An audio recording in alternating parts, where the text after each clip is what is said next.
山河远阔，谢谢您来听我讲故事。欢迎收听悠然心语。下午5点，西海医院。去澳洲出差3个月的西海集团总裁傅文深即将过来视察，院长组织了医院里10几位骨干医生们在会议室，莫枕月娇小的身子也在其中。他听到旁边的年轻女医生们在八卦，又可以见傅总了，他每次来我都又高兴又害怕。对呀，傅总虽然总是冷冷的，但真的好帅呀！你说他有女朋友吗？不知道，你不会是喜欢傅总吧？少胡说，是崇拜。莫枕月静静站在一旁，听着这些玩笑打闹，他也弯起嘴角笑了笑，可眼底却是一片落寞。他静静在心里回答了那个问题：傅文深没有女朋友，但是有老婆，不过在他眼里跟没有也差不多。很快，老院长的声音响起：傅总，请进。会议室几乎立刻安静了下来。下一秒，傅文深迈步走进来，刚才还一直在偷偷八卦的女医生们瞬间低下头不敢看他，唯有莫枕月直直看过去，眼中藏着隐忍的思念。3个月了，他终于回来了。两人对视的那一刹，傅文深眼中毫无波澜，被院长请到了最前面。这次视察无非也就是例行巡视一些工作，为优秀员工发奖金和奖章。西海医院作为京北最好的私人医院，集团是极为重视的。莫枕月正好是上季度评选的优秀医生，被院长叫上去领完奖后，按照程序还可以和傅文深握手。他小心翼翼地看向他，傅文深朝他伸出手，语气平静：莫医生，恭喜。莫枕月心中一动，伸出右手与他相握，轻声开口：谢谢傅总。很快，所有流程都走完了，其他人离开了会议室，唯有莫枕月留了下来。大家心中了然，傅文深奶奶身体不好，一直长期住在医院的22楼，而莫枕月就是一直照顾傅总奶奶的医生。想必只是问他关于老人的病情，但其实并不是。没有人知道，西海医院默默无闻的医生莫枕月，其实是傅文深隐婚3年的妻子。会议室安静下来，莫枕月主动开口：文深，要不要去看看奶奶？傅文深，来之前已经看过了，等会儿我要回公司。那你今晚回星水湾吃饭吗？他小心翼翼地问道，语气里不自觉带着期待。傅文深漫不经心道：不回，集团还有事。这时，会议室门突然打开，傅文深的助理脚步匆忙地走进来，似乎没注意到莫枕月的存在。傅总，木生小姐拍戏中途威亚断了，受到惊讶，心脏病复发，已经送来医院了。傅文深一向平淡如水的目光忽然有了波动，他立刻站起来，随后想起来莫枕月就是心外科的医生，立刻看着他道：跟我走。莫枕月还没反应过来，就被带了出去。很快，他就在心外科的走廊看到了躺在担架上的木生，顾不得想其他的，莫枕月立刻拿出专业态度，跟护士一起将他推进了急救室。好在这次情况并不危险，半小时后，反倒是莫枕月脚步踉跄地从急救室出来，不知道怎么回事，他忽然觉得头晕胸闷，一抬头才发生傅文深竟然守在外面。见他出来，傅文生立刻走过来，却看也没看他，与他擦肩而后走进里面。莫枕月的脚步顿住，转身望向里面，看见傅文生正在给醒来的木生喂水，神色温柔，他从未见过。那样和谐美好的画面，看得莫枕月心中一紧。他压下所有不适，默默地离开了。木生虽然脱离了危险，但还是要住院观察2天。莫枕月是他的主治医生，每天都免不了来几趟病房。木生躺在床上，打量着面前一身白大褂的莫枕月，随即开口：“莫小姐，谢谢你昨天救了我。”莫枕月淡淡道：“这是我应该做的。”据他所知，这个木生最近在拍傅氏投资的戏，所以他出事，傅文生才会带医生过来。可他好像才回国发展，怎么会跟傅文生那么熟悉？这时，傅文生的助理抱着一束新鲜兰花走了进来。“穆小姐，这是总裁吩咐摆在您病房的花。”木生看了莫枕月一眼，但笑道：“就放桌子上吧。”助理放下花，很快就离开了。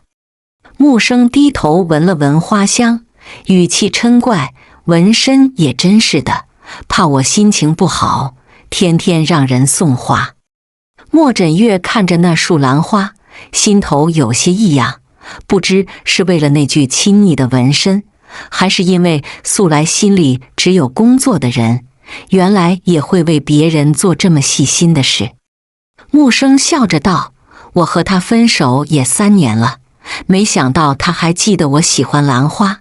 我在国外的时候，他每喝醉酒一次都要给我寄一次信，说很想我。莫医生，你说他有多忘不掉我？”莫枕月只觉得脑子轰鸣一声，什么声音都听不见了。据莫枕月所知，傅文生只谈过1任女友，就是他的初恋。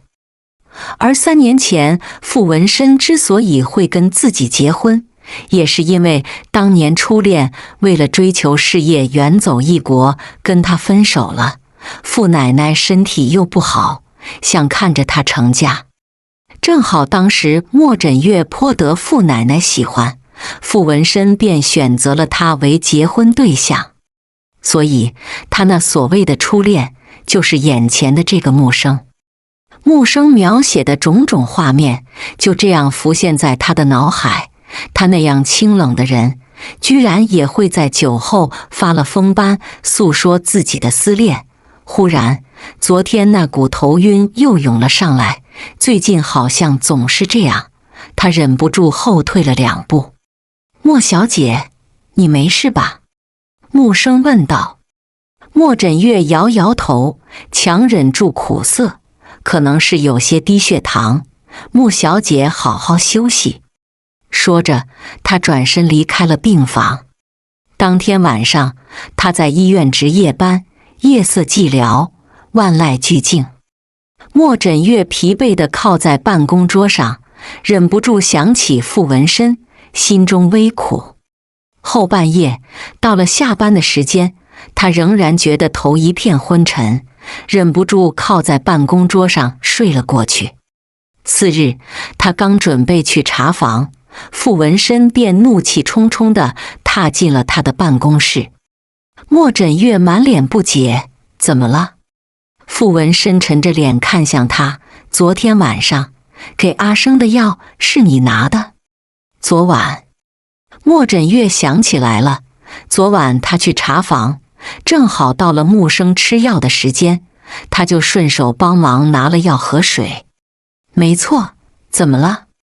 你知不知道，你昨天把抽屉里的安眠药当成阿司匹林给他吃了，阿生差点出事。莫枕月一惊，不可能，他是医生，不可能会犯这种错误。他记得很清楚，拿的就是阿司匹林，怎么会？但很显然，傅文生并不相信他，你昨天就一直心不在焉，犯下这种还不承认？我真的没有，够了。傅文生冷冷转身，不要再有下次。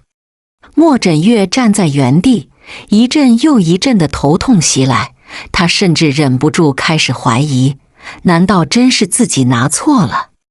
最近他的身体的确差了很多。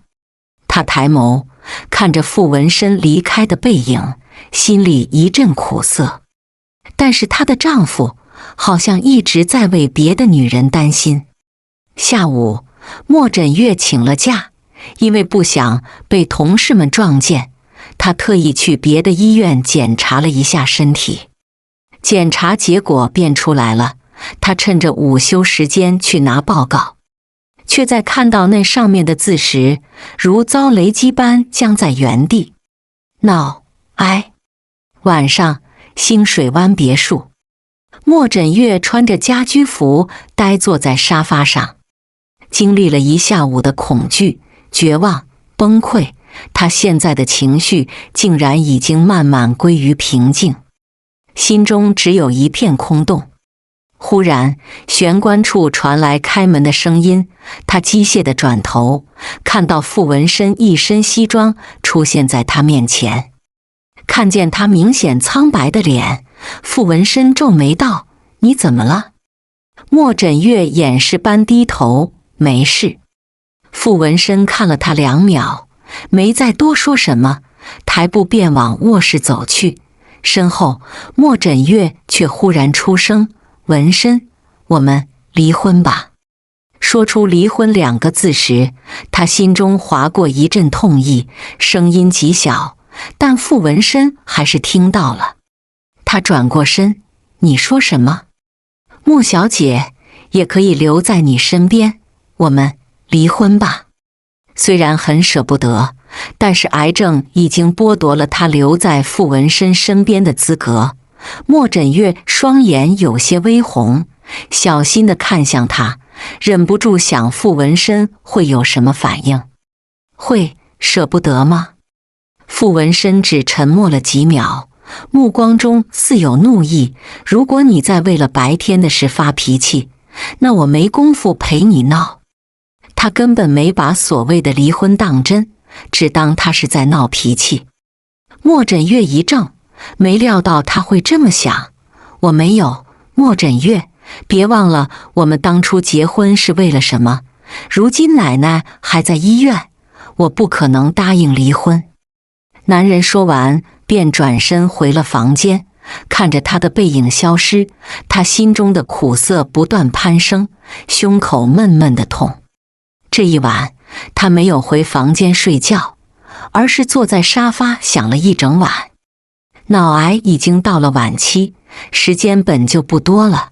既然傅文生不同意离婚，那他就把最后的时间都用来陪他和奶奶吧。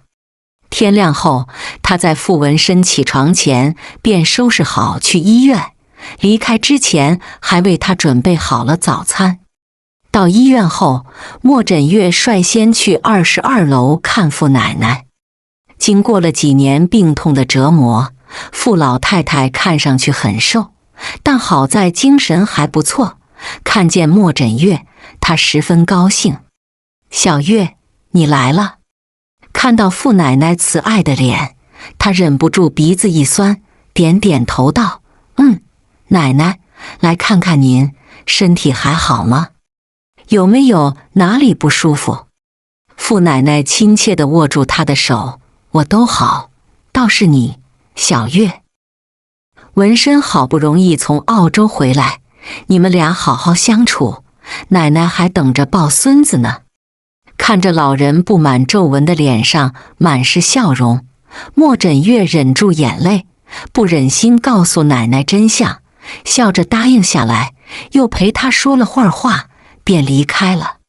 从22楼离开之后，他恍恍惚惚地走着，路上遇到了好几个同事，似乎都看出他状态不对，纷纷问他怎么了。莫枕月强打起精神，只笑着说没事。不知不觉，他便走到了木生病房的楼层，到底还是他的主治医生。莫枕月决定过去看看。走到门口，他有些心不在焉地去推开门，刚推开一条缝，便听到了里面熟悉的声音：“阿生，你现在应该好好休息，别想其他的。”傅文深向来低沉的声音带着一丝无奈，是对亲近之人才会有的语气。莫枕月脚步一顿，忍不住抬眼从门缝中看过去，瞬间浑身一僵。木生坐在病床上，紧紧拥着病床前的傅文深，而他低眸看着他，丝毫没有要推开的动作。不一会儿，木生仰头看他，哽咽道：“文深，如果当年不是因为奶奶，你不会和他结婚，你会等我回来的，对不对？”莫枕月的心霎时收紧，一眨不眨地盯着傅文深的反应。接着，他看到傅文深垂下眼眸，毫不犹豫地点了头：“对，我会等你。”听到这个回答，莫枕月脚下似有千斤重一般，再也没力气走进去，转身狼狈地离开。病房里，木生则是神色欣喜，紧紧地拥着傅文深。“我就知道，文深，你还是爱我的。”傅文深眼神没变，只拿起手中的药：“现在肯好好吃药了吧？”另一头，莫枕月慌张地回到了办公室，脑海里却一直不由自主地回想起傅文深那句：“对，我会等你。”心里那股沉重的闷痛感令他有些喘不过气来，他极力压下那股鼻酸，投入到工作当中去。没一会儿，傅文深来了他的办公室，他抬头看他，竭力让自己看上去正常：“有事吗？”傅文深淡然开口：“阿生的情况怎么样？如果没有问题，下午他就办理出院。”面对他时，傅文深总是很沉着冷静，似乎不带一丝情意。他没问题，可以出院了。身为她的丈夫，面对初恋情人时有多温柔，在面对他时就有多冷漠，多么讽刺。莫枕月心里泛起一阵苦涩。傅文深听到回答，却没有马上离开，而是又道：“奶奶的身体怎么样？”他与他好像只有这两个话题可说，关于木生，关于奶奶，其余再也没有。奶奶的病情现在稳定，一切都好。他垂下头，掩住眼底的落寞。果然，得到回答后，傅文深便毫不犹豫地转身离开。下午5点，木生便办理了出院手续。莫枕月也不愿意再去想他们的关系，可第二天中午，他路过医院前台，看到一群护士们正叽叽喳喳地凑在一起聊天，十分激动的样子。看见莫枕月，其中一个平时跟他相熟的护士还主动拉他过来：“莫医生，莫医生，你看，傅总跟那个穆小姐果然关系匪浅。”说着，小护士将手里的手机递给他，页面正停留在微博热搜上。莫枕月低头一看，却在看到那新闻标题和照片时霎时僵住。画面上俨然是偷拍的昨天木生出院的照片，而照片上除了木生，还有另一个人，正是傅文深。偌大的新闻标题映入眼帘：西海总裁接当红小花出院，举止亲密，疑似情侣。画面里，他扶着木生的手，两人样子十分亲密，任谁看了都会觉得是一对儿。这时，旁边的护士又开始讨论起来：“你们说，这新闻说的是真的吗？当然了，这些照片都挂热搜一上午了，如果是假的，副总早就撤了。天啊，那岂不是变相官宣？”莫枕月心里一团糟，没再听他们说什么，将手机还回去后便起身离开了，只是脚步有些凌乱。当晚，傅文生回到清水湾，进门看到莫枕月还坐在客厅，有些意外，但他并没有多问什么，脱下西装外套准备回房间。莫枕月却忽然开口：“我看到今天的热搜了。”傅文生一顿，回头道：“什么？狗仔说你和他是情侣，为什么不解释？你不是说不想让私人生活被曝光吗？”他说不想私人生活被打扰，所以他才甘愿隐婚3年。可从未想过，原来他对待另一个人可以是完全不同的态度。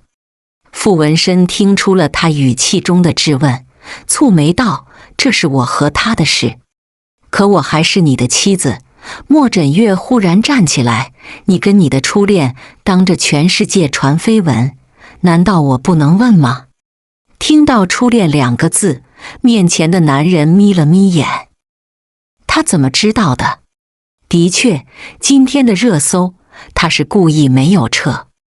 木生这些年在国外进修，国内的热度散了许多。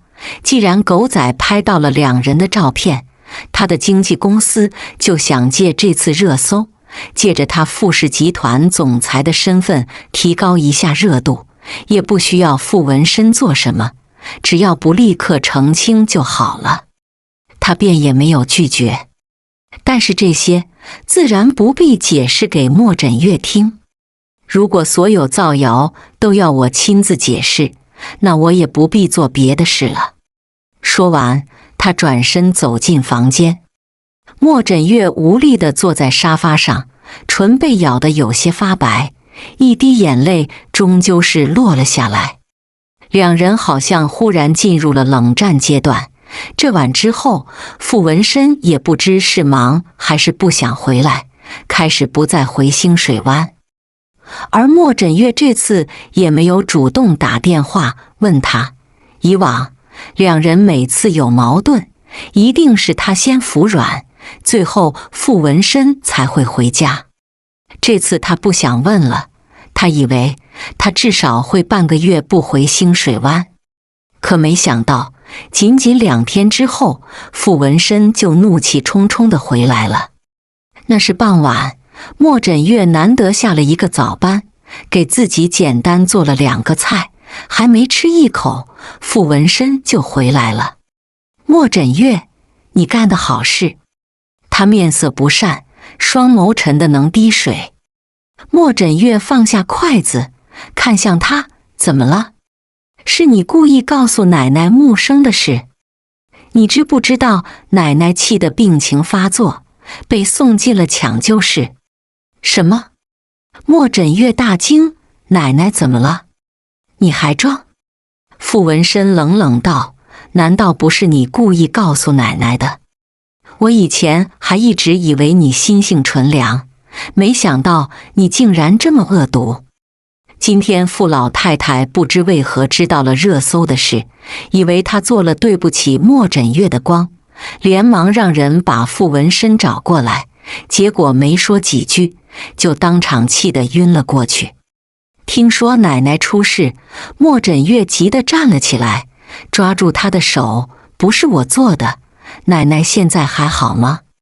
见她着急的样子不似作伪，傅文生原本暴怒的心渐渐冷静下来，但转念一想，除了他还会有谁？他上次就一副兴师问罪的模样，只有他才会去跟奶奶说这些。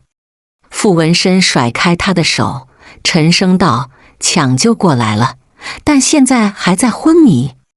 莫枕月松了一口气，他又道：阿生知道这件事，觉得是自己害了奶奶，愧疚到在剧组昏过去了。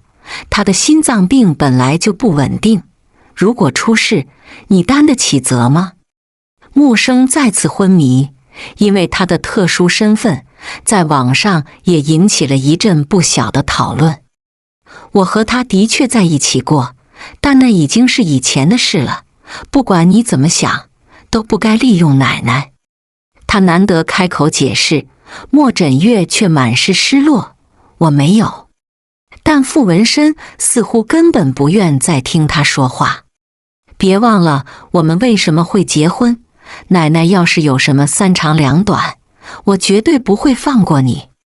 留下这句话，他转身朝门口走去，毫不留情地关上了大门。莫枕月则站在原地，一颗颗眼泪毫无预兆地落在衣服上。忽然，眼前一片眩晕，他腿一软，毫无力气地坐倒在椅子上。头部又出现一阵猛烈的疼痛，与心里的痛意相交织，叫人分不清哪里更痛。他从口袋里拿出一个白色药瓶，倒出几粒药丸，就着餐桌上的冷水咽了下去。次日，莫枕月上班后直奔22楼，想要看望奶奶，却头一回被守在门口的保镖拦住。莫医生，没有副总的吩咐，您暂时不能进去。莫枕月一怔，明白过来，傅文生还是不相信自己，甚至连他看奶奶的权利都剥夺了。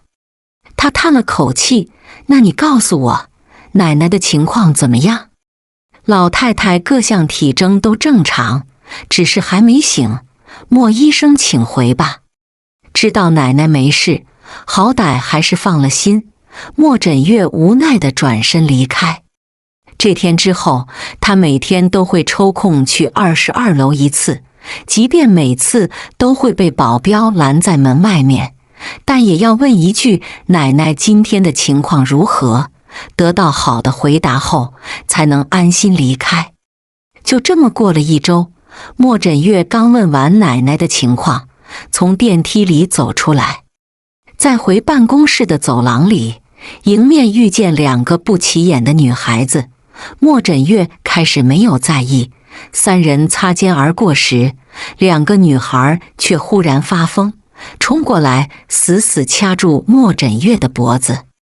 她们面目狰狞地开口：你这个庸医，去死！去死！都怪你，是你害医术不精，害得木生姐姐昏迷失去了工作。他们一边掐一边骂，莫枕月身体虚弱，根本没力气反抗，瞬间失去了呼吸，整个人被拖拽着倒在地上，感觉下一秒就要窒息。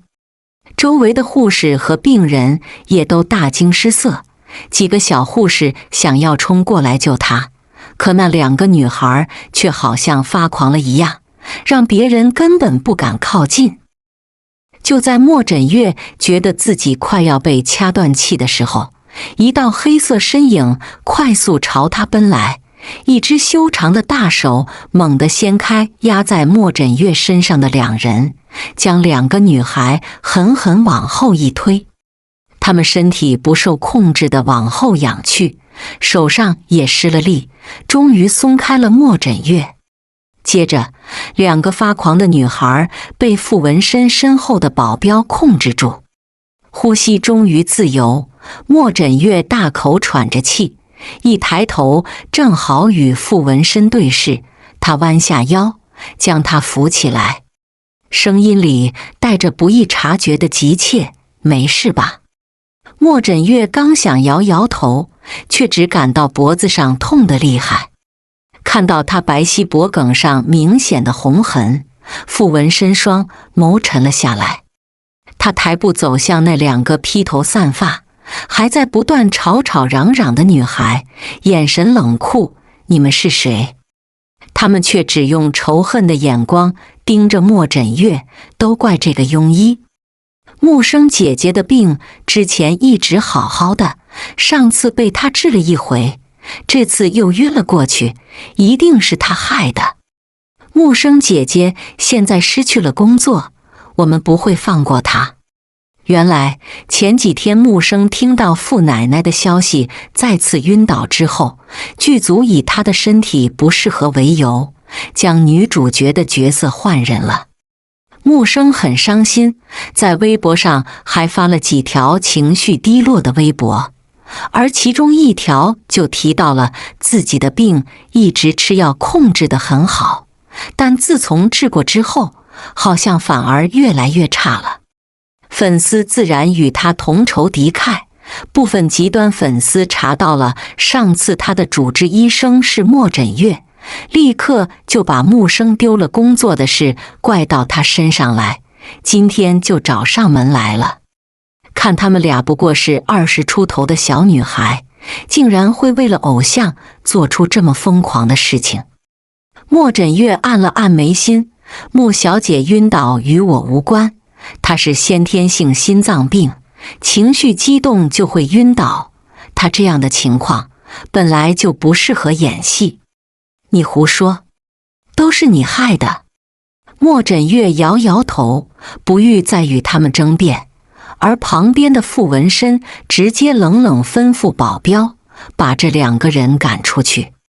莫枕月一愣，歪头看向他，嘴角苦涩地弯了弯。按照傅文深的脾气，这2个女孩在西海医院闹出这样的事，若换做别人，只怕早被他送进警察局了。可偏偏他们是木生的粉丝，若这件事闹大，一定也会对木生产生不好的影响。所以即便他们差点掐死他，他也不过是轻飘飘地把人赶出去罢了。傅文深看向他，莫医生，你有别的意见吗？莫枕月心里闷痛，面无波澜道，没有，放他们走吧。本以为这件事就这么过去了，可没想到第2天网上就铺天盖地出现一篇报道，详细讲述了西海医院发生的这起医闹事故，并且因为最后莫枕月放过了那2个女孩，而故意在文章结尾猜测木生的心脏病加重是否真的是因为他治疗不当。毕竟如果不是心虚，谁会那么轻易地放过想掐死自己的人呢？西海医院身为西海集团旗下唯一的私人医院，在京北本就赫赫有名，再加上木生是粉丝众多的女星，出了这样的新闻，立刻便引起轩然大波。无数网友热烈讨论，甚至直接上升到对莫枕月本人的辱骂。集团开始紧急公关，一查才知道，原来写这篇文章的记者昨天正好也在西海医院，目睹了事情的经过，但是他拒不删文，坚持认为自己只是合理猜测。莫枕月早上还在家里，就接到了医院领导打来的电话。枕月，你先在家休息几天，最近先不要来医院了。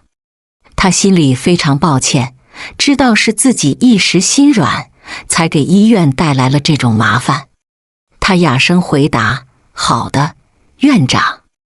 网上关于讨伐无良医生的舆论居高不下，紧接着居然有越来越多号称是在莫枕月那里看过病的人冒出来，爆料说他问诊不认真，还有人说他曾经给人开错过药。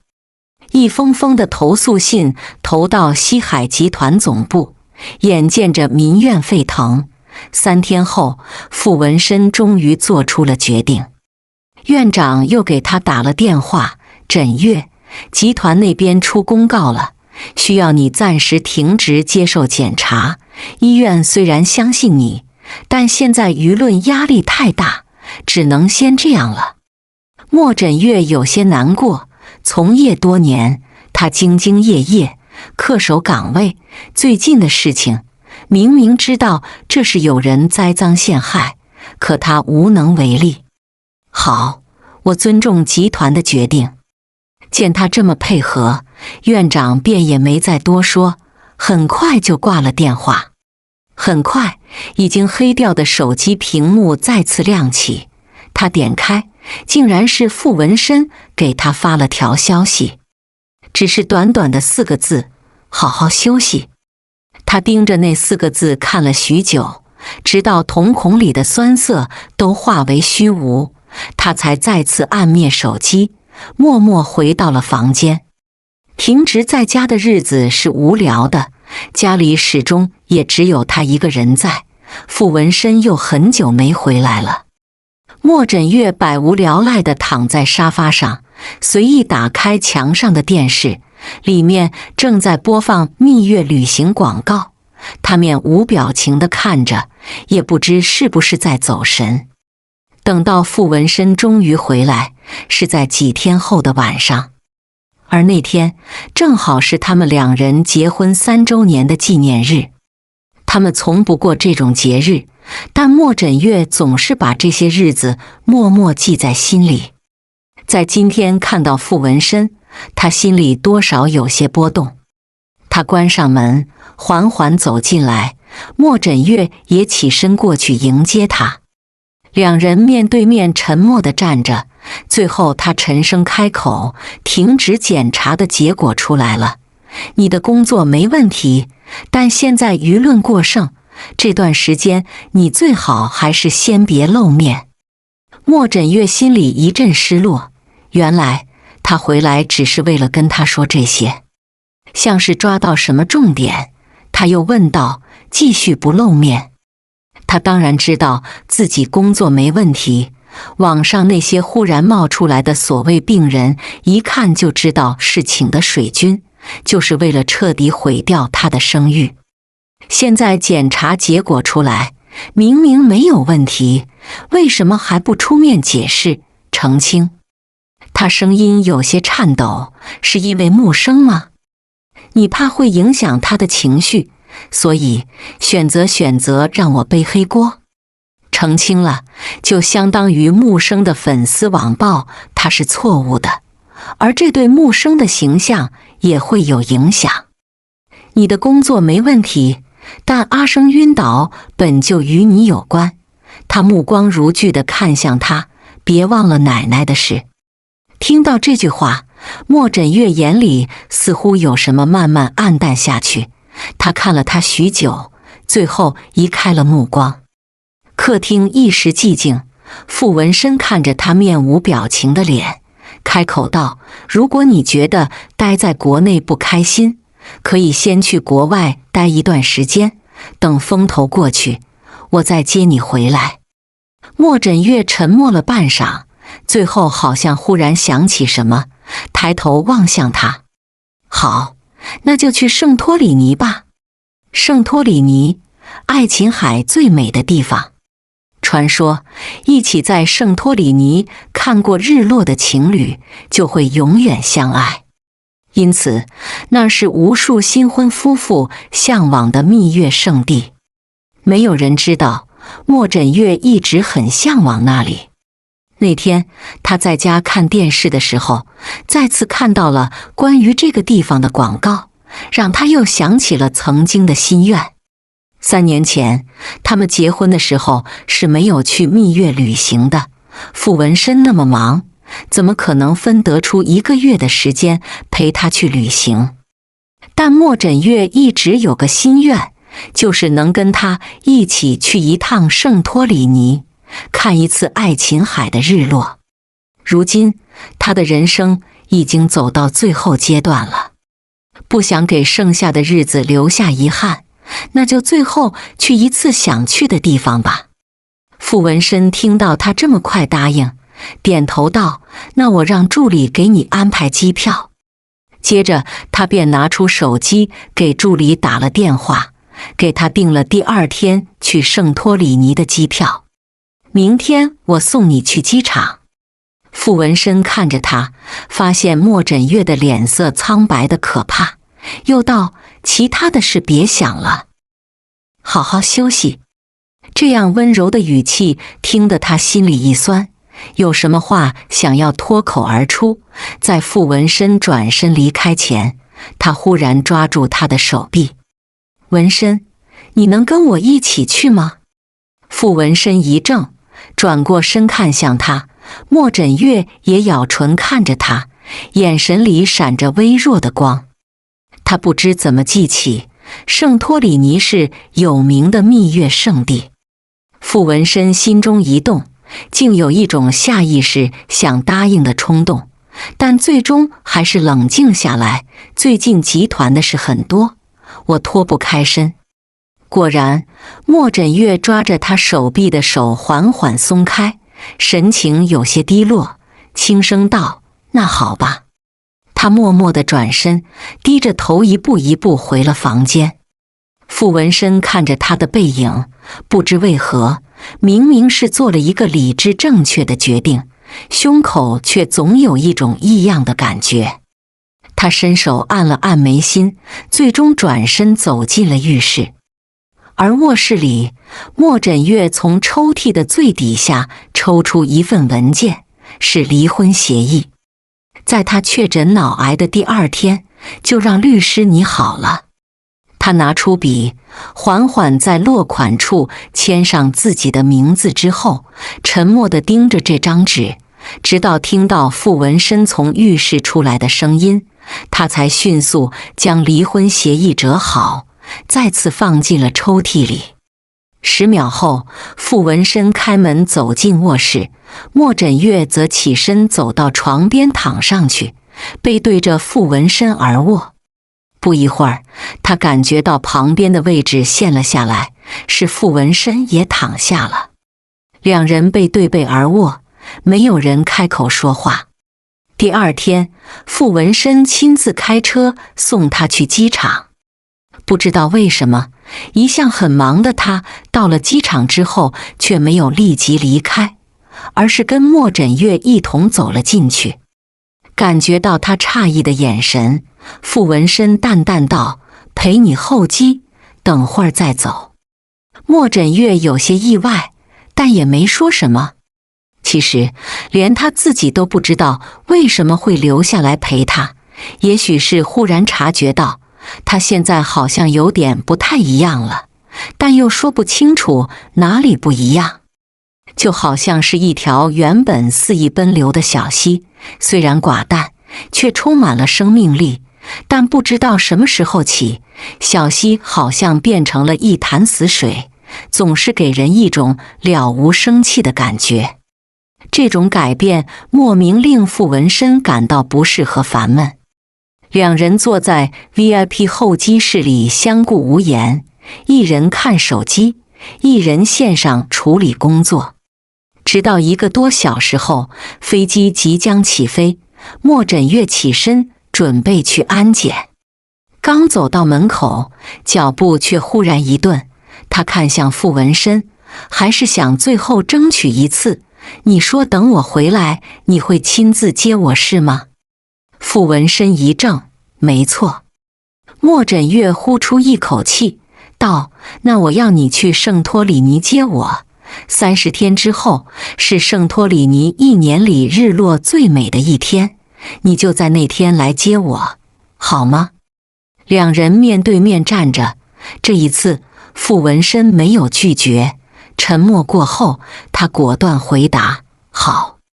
莫枕月脸上露出笑意，点点头，转身离开。到达圣托里尼的时候，天已经快黑了。他住进岛上的酒店，躺在落地窗前的柔软大床上，想着傅文生的承诺，很快就进入了梦乡。但圣托里尼的日子也不算无聊，毕竟这里是全世界有名的景点。莫枕月每天都会出去，然后一个人在海滩上从早坐到晚，从日出坐到日落，什么也不说，什么也不做，就呆呆地看着天空，一天一天掰着指头数日子。傅文生偶尔会打来电话问他的情况，但总是很仓促，说不了2句话就会挂掉。你在圣托里尼还好吗？他忍耐着剧烈的头痛，挤出一抹笑，挺好的，这边景色很美。傅文生淡淡回应，那就好。那边刚要挂掉电话，莫枕月看着窗外又提醒他，我等你来接我。傅文生怔了怔，缓缓回答，好。但等到最后10天的时候，他就一个电话也没再打过来了。在此期间，他的病也越来越严重，疼痛几乎难以控制，甚至视力也越来越差。但他还是坚持每天出去，只想在自己看不到之前，把那日落永远印在自己心里。就这样一天一天，直到虚弱的连走路都要费很大的力气，他还是会强撑着到海滩前看一眼日落。他用这样的方式默默地等待着傅文生。每一次日落就是一次倒计时。终于，漫长的等待后，迎来了来到圣托里尼的第30天。早上，莫枕月特意换了一条鲜艳的裙子，这是他跟傅文生第一次看日落，也会是最后一次。他想在他心里留下美好的回忆。可是这一天，莫枕月同样从日出等到日落，直到天边的晚霞散尽，游客们也纷纷离开，月亮从黑云里探头，傅文生却没有出现。海风习习，他一个人站在黑暗的海滩上，没有吃药，头痛欲裂，脸色苍白得吓人。吃药也没用了，诊断结果早就说过，他时日无多了，能撑到今天已经是奇迹了。他始终不肯离开，只是拿出手机一遍遍拨打着傅文生的号码。第1遍，第10遍，第22遍，第38遍，第99遍，一遍遍打过去，始终无人接听。最后，他无力地任由自己躺在沙滩上，一颗硕大的泪珠滴在手机屏幕上。他哽咽着低喃：“你说过你会来的。”忽然，黑掉的手机屏幕亮了，手机铃声响起。莫枕月连是谁都没看清，用尽最后一丝力气，径直滑动接听。木生的声音却透过手机传过来：“莫枕月，被赶到国外的感觉怎么样？”莫枕月浑身一僵，没想到会是他。“你想说什么？”木生淡淡一笑，语气十分嘲讽：“没什么，就是告诉你，我和文生就要结婚了。你还不知道吧？文生奶奶去世了，所以他也终于可以不用再跟你在一起了。就在昨天，他迫不及待跟我求婚了。”莫枕月的心好像被重重地捶了一下，五脏六腑都被震得错了位。奶奶去世了，他跟木生求婚了，所以这就是他最近没有联系他的原因，就是他不接他的电话的原因，就是他没有履行承诺来接他的原因。因为已经没必要了，他娶她的唯一理由已经消失了。那边木生的话却还在继续：“莫枕月，别告诉我你还在等他。文生能为了我把你赶去国外，你还看不明白他的心意吗？你是不是以为你和他好歹在一起3年，他对你起码还有一点感情？”他轻笑一声：“那你知不知道，这些年他每次喝醉酒，瞒着你偷偷给我写过多少封信？要不要我一封封念给你听？阿生，你什么时候回来？阿生，来我梦里一回。阿生，我想你想得快疯了。”不等木生继续念完，他直接挂断了电话。一股是心的痛从心底漫起，痛得他猛地吐出一口鲜血，紧接着是大口大口的鲜血流出，怎么擦也擦不干净。像他那样骄傲的人，居然也会这样表达思念。他从来没爱过他。轰！这时天边一道闪电闪过，大半个天空都被照亮，也照亮了他空洞绝望的脸庞。同时大脑里撕裂一般的剧痛再次袭来，他浑身上下再没有半点力气，径直倒在了沙滩上。手机也摔在地。在暴雨落下的前一秒，他彻底合上了双眼。哗！巨大的雨珠一滴滴落在他身上，落在沙滩上。下一瞬，原本已经暗掉的手机屏幕再次亮起，熟悉的号码出现，一阵急躁的手机铃声在倾盆大雨里刺耳响起。在打了第10遍电话，仍然没有任何人接通之后，傅文生的焦躁前所未有的达到了最顶峰。办公室门忽然被推开，木生走了进来，看见他在一遍遍地打着莫枕月的电话时，眼底闪过一丝暗样。他走过去，轻声道：“文生，我有点不舒服，你派人帮我检查检查好不好？”只是这次，傅文生没有再如往常那般顺从他，而是冷道：“你刚刚到底接了我的电话，跟枕月说了些什么？”没什么呀，我就如实相告，说你本来准备前几天去接他的，但是不是被公司的事绊住了吗？所以就要推迟几天。他说的慌乱，傅文生看着他的眼神也越来越冷。不知对视多少秒，傅文生才随手拿起一旁的西装外套，冷道：“他那边联系不上，我今天就会赶去。”说完，他迈步朝外走去。可就在才走出门口的时候，突然腰身被人从后面紧紧抱住。“文生，不要走，我好害怕，就在这陪我好不好？”傅文生神色冰冷，一下下掰开他的手指。“我说过，我们已经分手了。我现在有妻子，她叫莫枕月。之前是你死活不肯吃药治疗，而你拍的戏又和公司有合作，出于商人利益，我必须让你的病尽快好起来，但仅此而已。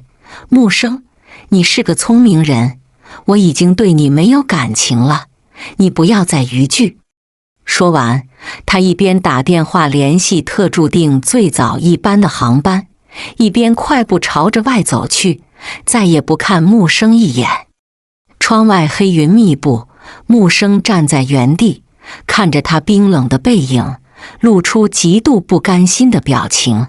“莫枕月，是你抢走了文身。”傅文生安排助理订完票后便上了飞机。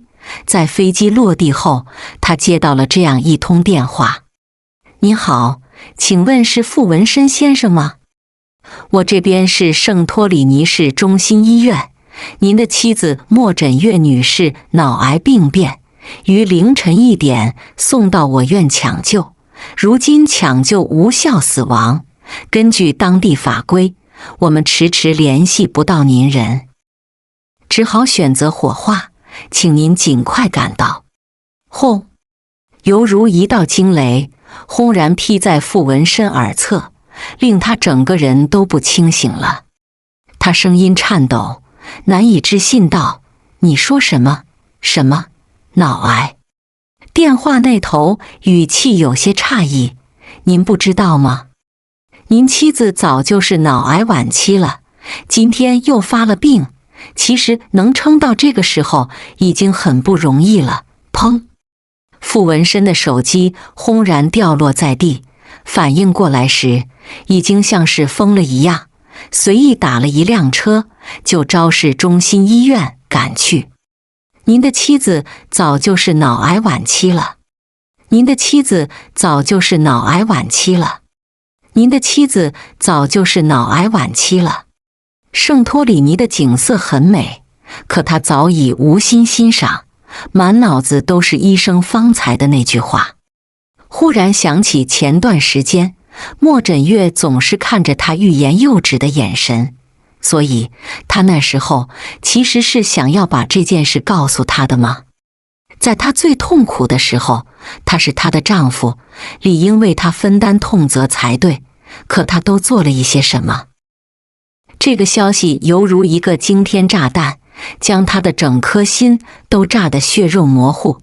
他急得要命，想要去证实这只是一场梦，可他却在跑进医院台阶的时候狠狠摔了一跤，那样的狼狈，那样的痛觉，竟也无法彻底从这个噩梦里醒过来。他不知道自己是怎么到达医院，到达太平间的，只知道医生将那个骨灰盒交给他的时候，他整个人都僵化了。那是莫枕月，他的妻子。可现在只剩这么一个冰冷的盒子装着了，他甚至连他的最后一面都没有见到。整个偌大的停尸间就只剩下傅文深一个人，冷气不断，丝丝缕缕直窜心脏。傅文深抱着盒子，缓缓动了动薄唇，像是说给他听，又像是说给自己听。我受伤了。空气很静，并没有人回答。枕月，我说我受伤了。傅文深又等了一会儿，那个人安安静静地躺在那儿，依旧没回答他，更没有像以往的无数次那样，用那双永远盛满他的水眸急切看着他，问他伤到了哪儿，痛不痛？没有，真的没有。明明声音艰涩，面容却还是往日里那般冰冷漠然。枕月，你真的死了是吗？还是你在惩罚我，惩罚我这段时间对你太冷淡了，所以才想要和我开玩笑？空气静得吓人，傅文深动了动薄唇，看上去想要说些什么，但终究是一句话都没说得出来。他慢慢俯下身，犹如抱住世界上最珍贵的宝物一样，小心抱住了他。傅太太，狭窄冰冷的空间传来她沙哑至极的声音：我疼，你说过会一辈子留在我身边的，你说过从今往后的日子里不会舍得让我疼的。他从未想过这个女人会食言，就如同他也从未想过，在他食言的那一刹那，他的世界也随之轰然坍塌，尸骨无存。那天雨下得很大，傅文深坐在停尸间，冷风呜咽着，第一次真真切切地体会到什么叫阴阳相隔。从那天起，整个京北的人都盛传傅文深疯了。他公司也不去了，门也不出了，每天都守着亡妻的骨灰盒过活。枕月，以前的事情都是我不好，明明有这么好的你在我身边，我却不知道珍惜。你一定很怪我吧，所以才睡在这儿不醒来，想用这种方式狠狠折磨我一辈子是吗？枕月，不要调皮了，以前的事情都是我不好，是我错了。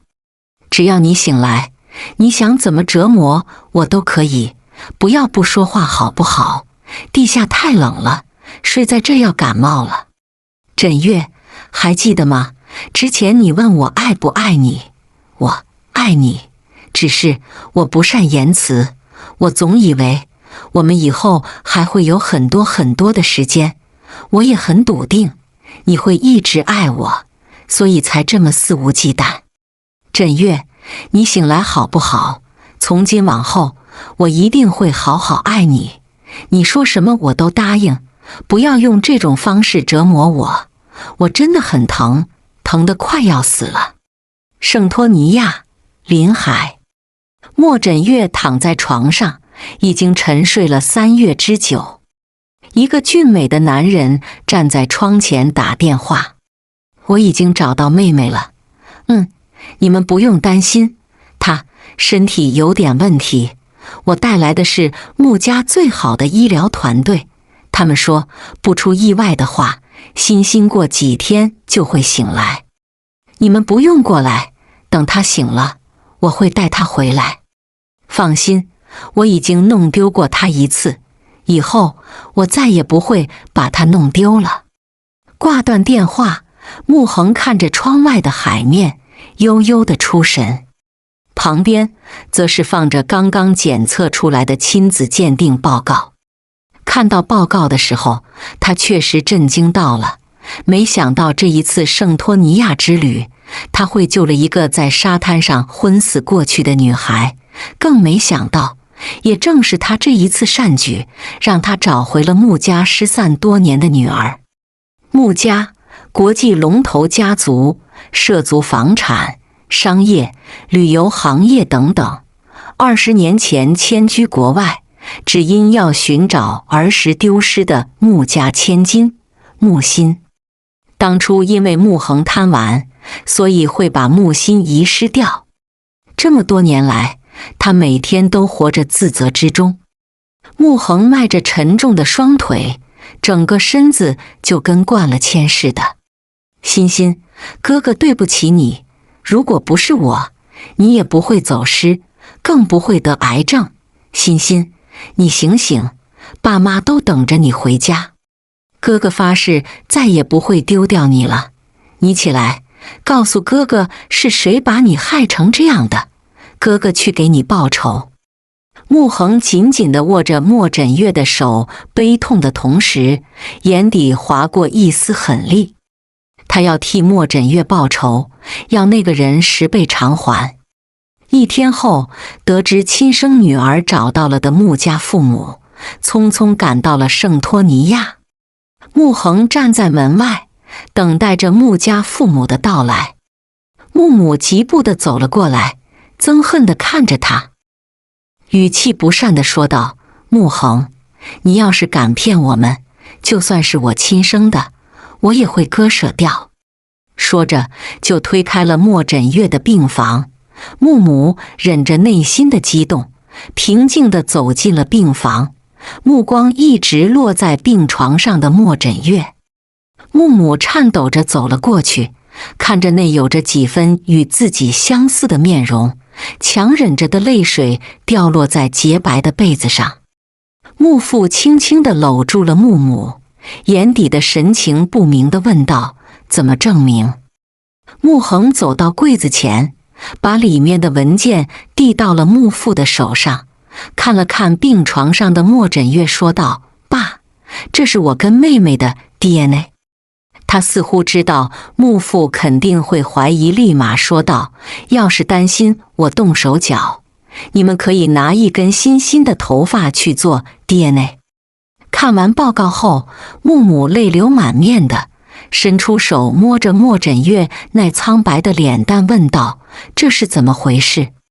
妹妹这些年应该过得不是很好，好像还结婚了，但丈夫对她并不好，已经是脑癌晚期了，还把她一个人扔在了圣托尼亚，所以我派人伪造了她的死讯。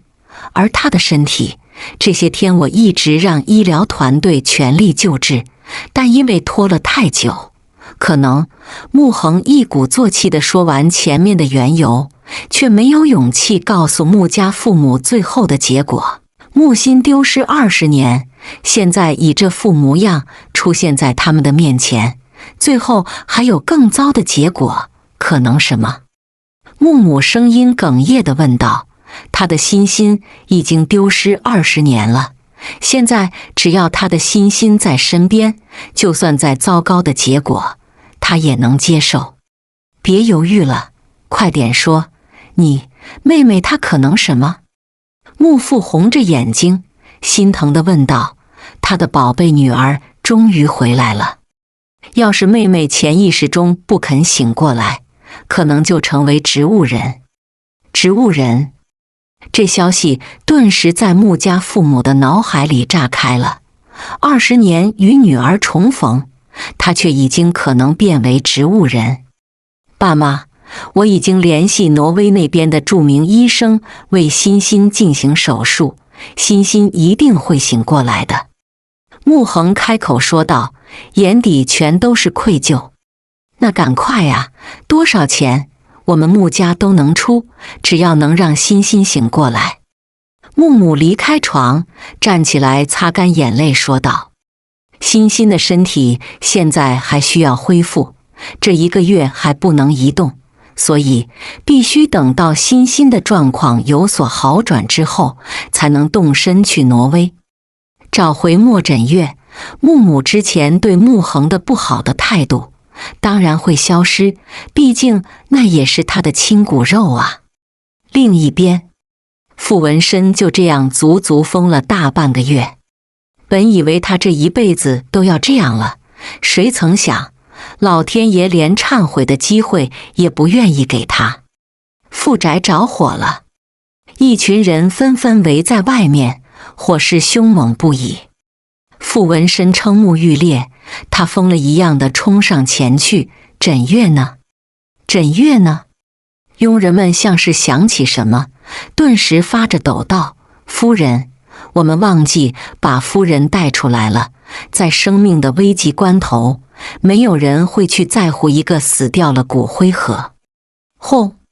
傅文深浑身血液瞬间凝固到了头顶。你们！他气得说不出话，疯狂的那栋火海一样的别墅冲进去。枕月，这是他和莫枕月住了几年的地方，所有的记忆都在这儿。枕月，他的此生挚爱也在那儿。少爷，女佣和保镖震愕地拦住他，却被他一把推开，滚开，然后继续往火海里冲去。已经没人能够阻止他。他的命困在了火海里，他要去把他找回来。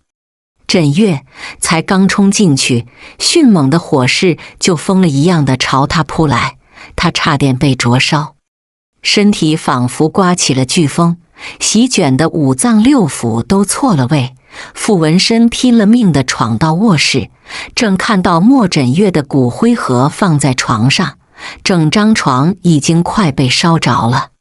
对不起，我不该扔下你，对不起，我让你烧得那么疼，对不起，我以后再也不会离开你。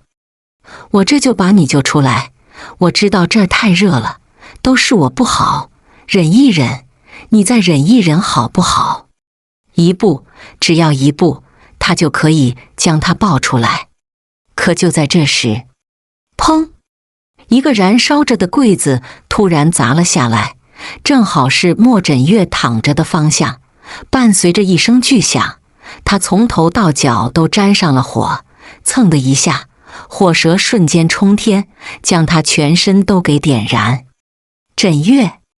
傅文深大吼，疯了一样的想要冲过去将他从火舌中救出来，可又是一个柜子掉下来，砸垮了他的整个身体。挪威，穆先生，手术很成功，现在就要靠病人的恢复能力了。等伤口痊愈了之后，多带他呼吸新鲜空气，晒晒太阳，这样有助于他的病情。医生摘下口罩，用专业术语说着：那我们什么时候可以见我妹妹？紧张的情绪在穆恒的脸上消失了，换来的却是开心。现在穆小姐还需要留在重症病房观察一段时间，确认没问题后就可以转到 VIP 病房了。穆恒点带你头，压在心头的那块石头渐渐地落地，他可以补偿莫枕月了。透过玻璃窗，穆恒看着那安然的面孔，眼底布满了宠溺。一个穿着西装的保镖走了过来：总裁，小姐在京北的资料全都查到了。说着就把手中的文件递给了穆恒。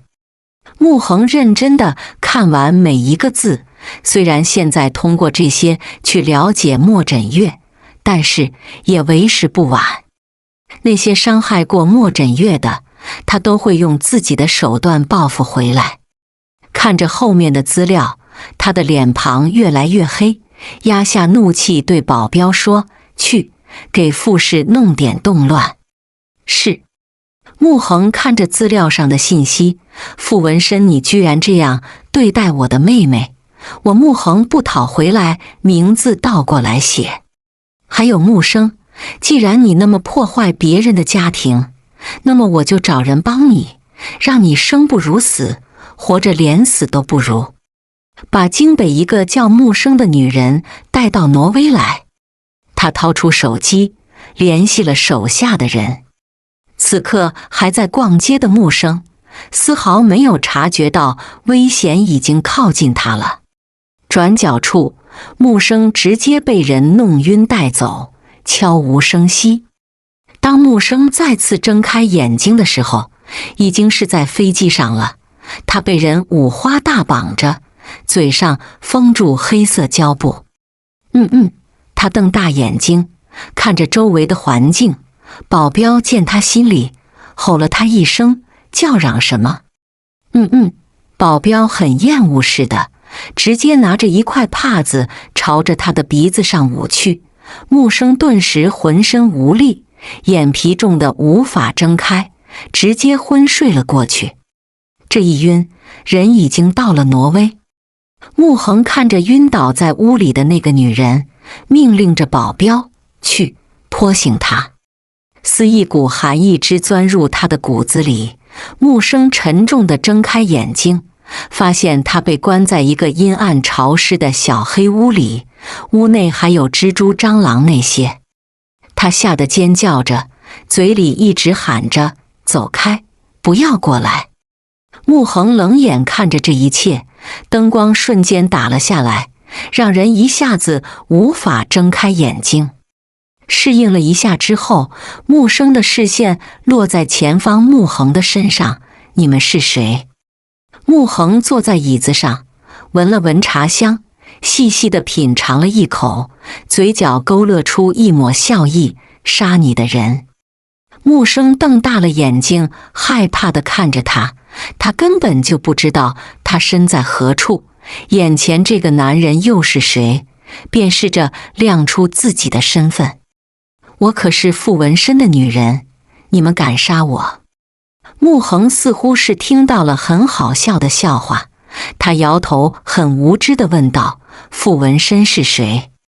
傅文身你都不知道，你还敢绑架我？你赶快放了我，我可以让文身饶了你。木生趾高气昂地鄙视着穆恒。穆恒神色慵懒地靠在椅子上，翘着二郎腿。是吗？可是傅文身还比不上我的一根手指头。木生慌了，因为他不清楚眼前的这个男人到底是谁，居然连傅文身都没放进眼里。木生，你说你动谁都可以，偏偏动了我妹妹。穆恒眉头一挑，动怒地说道：我妹妹受到的伤害，我会加倍还回来，让你活着比死了还要难受。妹妹？我根本就不认识你。妹妹啊，我又怎么会伤害她呢？木生彻底的懵了，他的妹妹到底是谁？他居然得罪了她。是谁？你就不用知道了，因为你根本就不配知道她的名字。穆恒伸手扇了扇空气，嫌弃地说道：去，好好照顾一下她，先给点甜头。保镖赶过去，穆恒的手机就响了起来。看见来电是莫诊月的主治医生，还以为莫诊月出了什么事情，他立马接通了电话，没等对方说什么，就着急地问道：我妹妹怎么了？她醒了。穆恒对着正在动手的保镖大赦似的说道：今天就算了，明天继续。说着就领着人出去了，把木生留在了黑暗的小屋内。木生害怕地屈着双腿，双臂紧紧地抱着，头深深地埋在手臂中，害怕和恐惧遍布在他的眼底。他期盼着傅文身能来救他。医院里，穆恒原本疾步的步子停了下来，走进了男厕所。他整理着自己，他左右地照了一下，满意的点点头，便离开了。跟随的保镖带着奇异的目光看着穆恒，不就是见妹妹吗？至于还去照镜子？不过这个他不敢说出来，以穆恒的手段阴狠毒辣，谁敢往上撞？穆恒到了病房门口，迟迟都没有推开病房的门。他的内心慌乱激烈地蹦跳着，伸出手放在胸口，他深深地吸了一口气，最后还是缓缓地将手搭在了门柄上，转动。莫枕月转过头，看着推门而入的穆恒，苍白的嘴皮扯了扯，潜意识地叫了一声“哥”。莫枕月的这一声“哥”，让忐忑不安的穆恒愣在了那里，久久没有回过神来。对不起，莫枕月见穆恒那样的表情，以为他说错话了，立马道歉着。傻瓜，你跟哥哥道歉什么？穆恒眼底的宠溺并不是装出来的，而是发自内心的。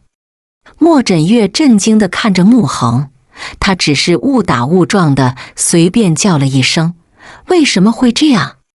莫枕月的视线一直落在穆恒的身上，他好像真的把他当作妹妹了。那个，谢谢你救了我。说完，他就扭过头，看着窗外的风景。他小声地嘟囔了一句，要是能出去晒太阳，那该多好。一转头的瞬间，穆恒把轮椅摆好了，伸手想要抱起他。莫枕月内心排斥地拒绝着，不用，我只是说说而已。穆恒视线落在一旁的医生身上，问道：他现在能出去吗？医生推了推架在鼻末上厚重的眼睛，点点头，开口说道：可以，但是不能太久。病人刚刚醒过来，吹久了风，对他的伤势不好。现在医生也说可以出去，你就不要拒绝。哥哥丢了你20年，那么我会一辈子照顾你，把这些年亏欠你的全都补偿回来。我只希望这一切还不算太晚。穆恒微微地叹了一口气，亏欠地说道：那个，我想你应该误会了，我不是你的妹妹。莫枕月以为穆恒认错人了，所以立马开口解释着：欣欣，你真的不记得哥哥了吗？那你刚才……穆恒自责地说道，眼底却还是带着一份希望。不好意思，刚才是我没有礼貌，我在这里跟你道歉。莫枕月不好意思地说道，他口误，所以才会导致这样。欣欣，先不纠结这些了，你不是先要出去晒太阳吗？我带你去。穆恒故作不在意地说道，其实心里还是很伤心。莫枕月见穆恒这么诚恳，而且今天的阳光很明媚，晒在人的身上还有心里，暖和和的，于是点了点头。穆恒把莫枕月放在轮椅上，他脸上难得洋溢着笑意，阳光就犹如他的心情，微风徐徐，让人觉得很舒服。看着远处有个亭子，穆恒停下来，关心地问道：要去亭子待会吗？好。莫枕月的心情似乎随着和煦的阳光好了起来，脸上带着浅浅的笑容。穆恒将莫枕月带到了亭子，害怕莫枕月着凉，拿过毯子盖在莫枕月的腿上，蹲下身，非常认真地看着莫枕月。欣欣，我想跟你说一些事情。接下来我说的，你可能不相信，但它是事实。你不叫莫枕月，你姓穆，全名叫穆欣，是穆家遗失20年的千金。我是你的哥哥，穆恒。你醒过来的消息，爸妈已经知道了，正在往医院赶。都怪哥哥，如果不是我，你也不会走丢，也不会受到那么多人的欺负。穆恒自责愧疚，后悔地看着莫枕月。欣欣，从现在开始，哥哥一定会好好保护你。至于曾经那些伤害过你的人，我都会一一讨回来。就如你所说，我的确接受不了，我想自己待会。至于你刚才说的爸妈，我现在还不想见他们，你还是叫他们不要过来了吧。莫枕月带着疏离、陌生的语气说道。心，让我一个人待一会。说完，莫枕月别过脸去，不去看穆恒。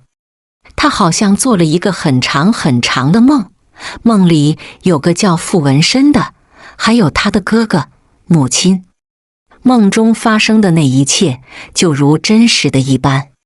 梦中的他是那样的痛苦，那样的不舍。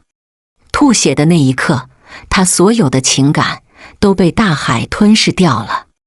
可他又似乎觉得那是别人的记忆，只不过留在了他的脑子里，挥之不去。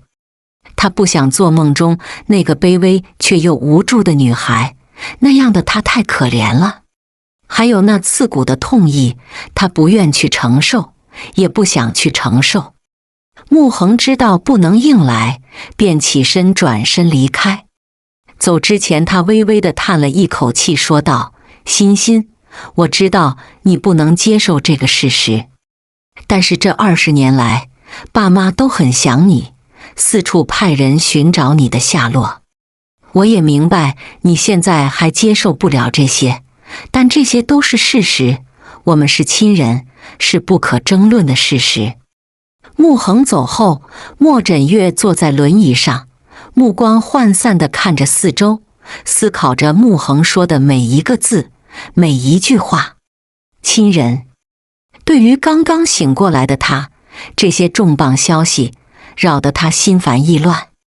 莫枕月想事情想得太入迷，以至于穆家父母过来都没有察觉。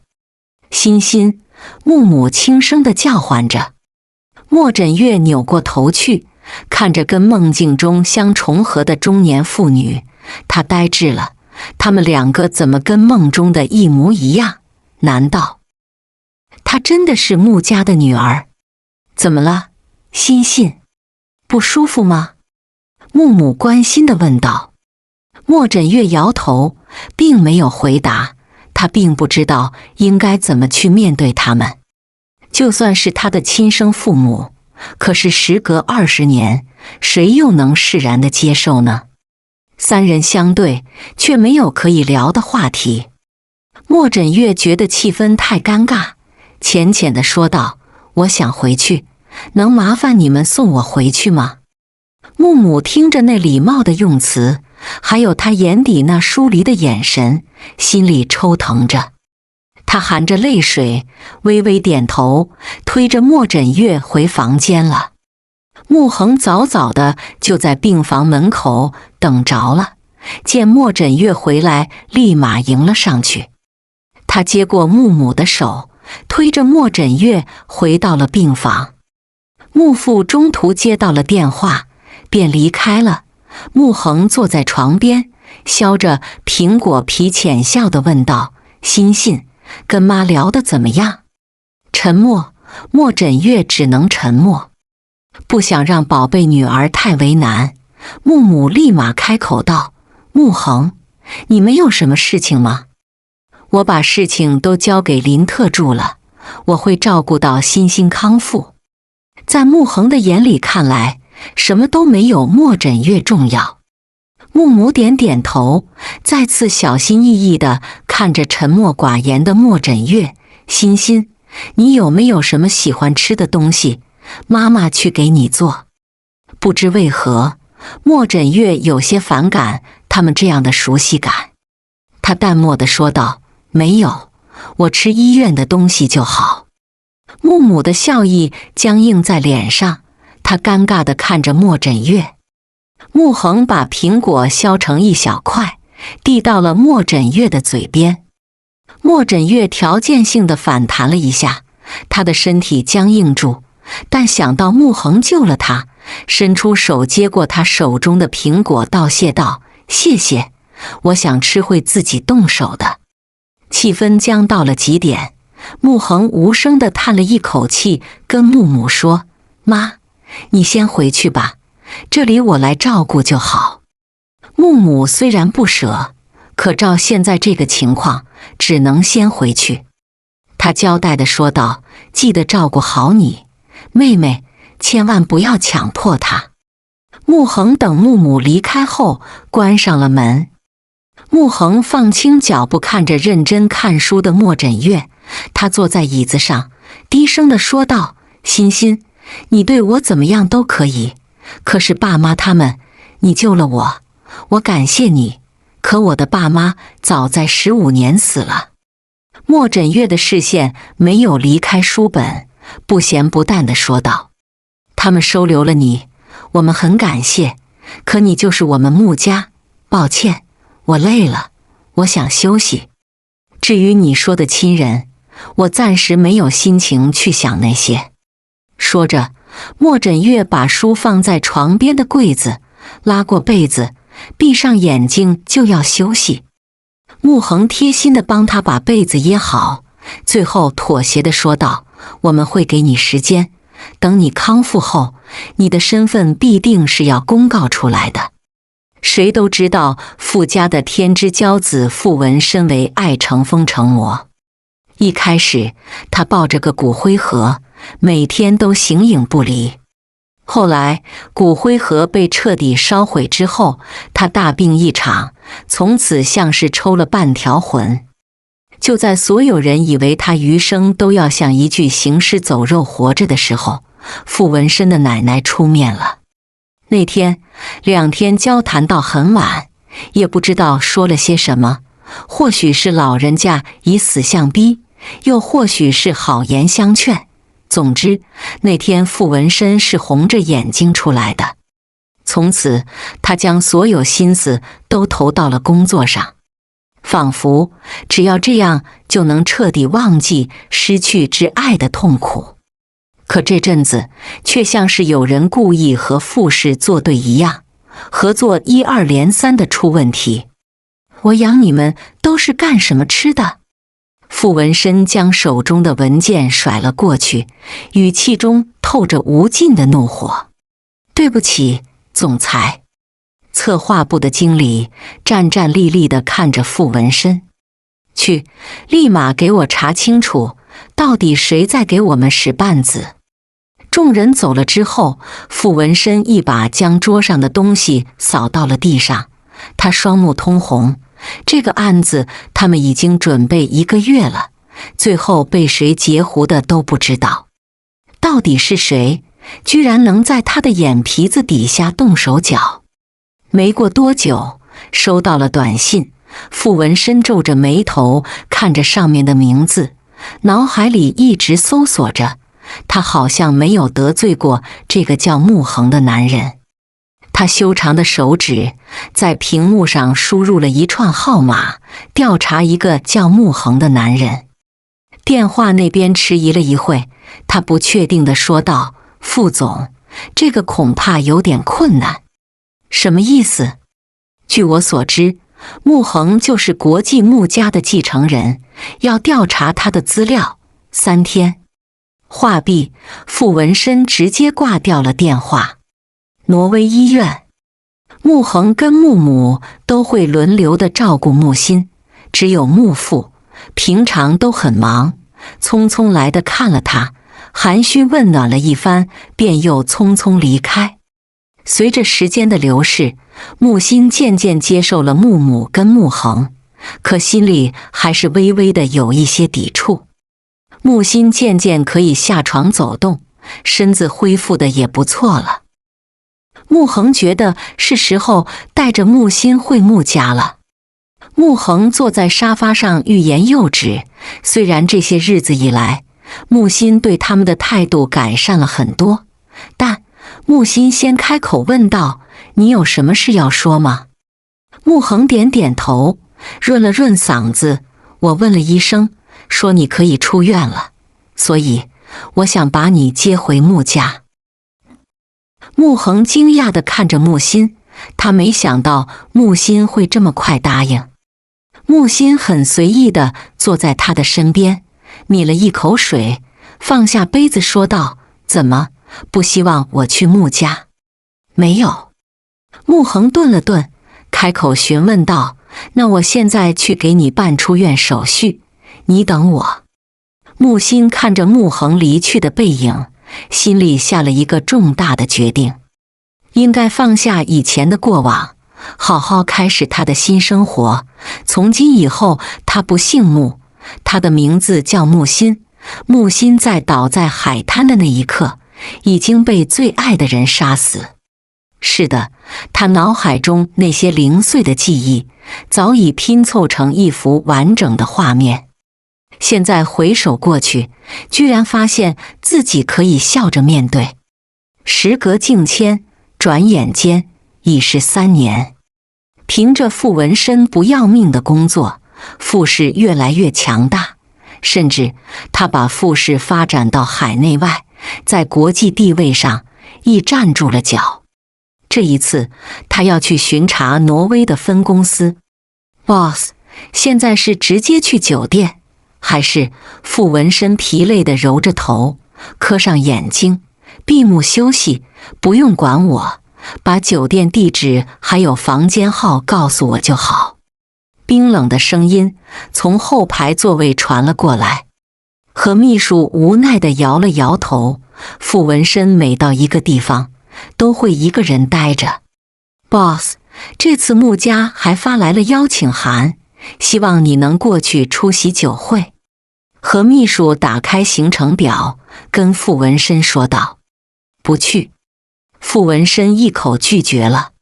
可是穆家这次点名道姓要你露面，何秘书有些为难地看着傅文身。傅文身冷冽地看了他一眼，什么话都没说，顿时车内的温度降了好几度。何秘书闭上嘴，转过身，不敢再看他。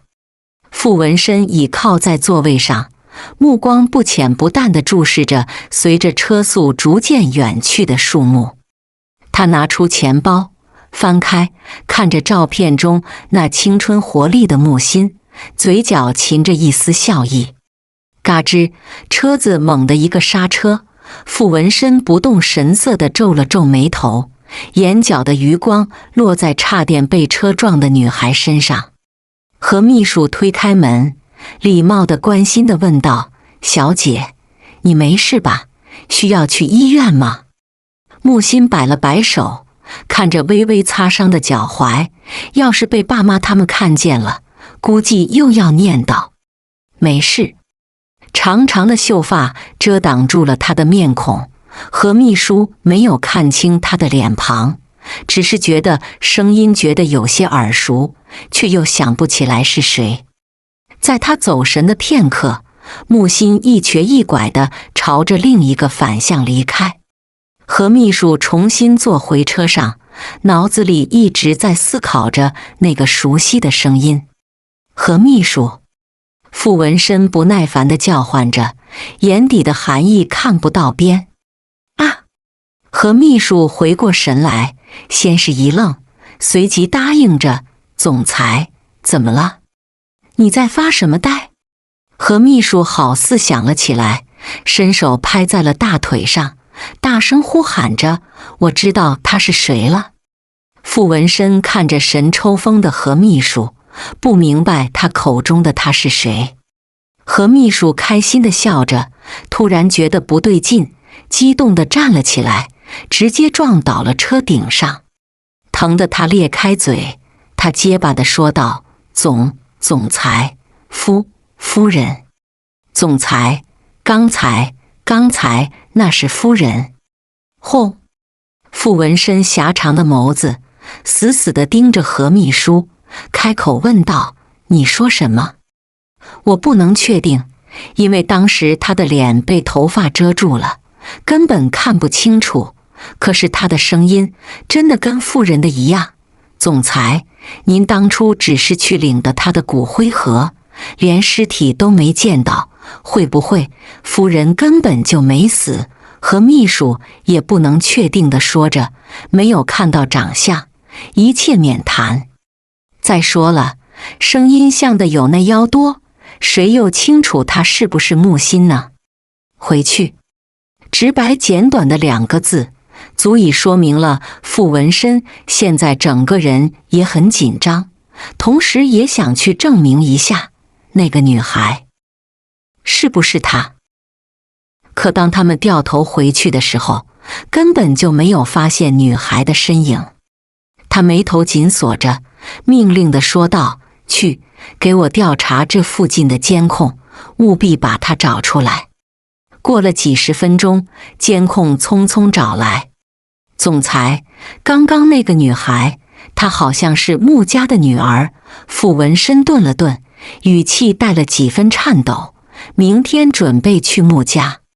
穆欣走了一会，穆恒就开着车过来找他。看着他一瘸一拐地走在马路上，他的心提到了嗓子眼。